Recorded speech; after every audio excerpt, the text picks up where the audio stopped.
সাহাবীদেরকে যারা ঘৃণা করে তাদেরকে আমি নবী ঘৃণা করি।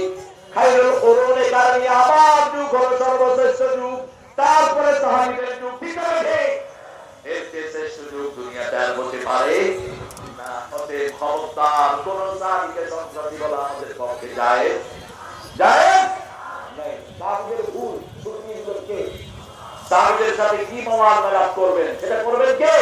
আমার নবী বলেছেন সমালোচনা করব না, আমরা করব না, তবে এই জিতকে আমরা ছেড়ে দেব না।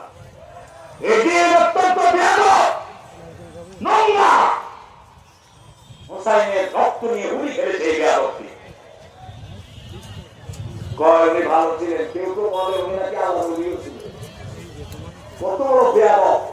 এজিদের কাছে যখন মাথা নিয়ে দেওয়া হয়, হুসাইন রাদিয়াল্লাহু আনহু সেই লাঠি দিয়ে মাথা গুটাচ্ছে, একজন সাহাবী সেখানে ছিলেন, এই বেয়াদব লাঠি নামা, এইখানে দেখেছি রাহমাতুল্লাহ আলাইহি চুমু খেতে।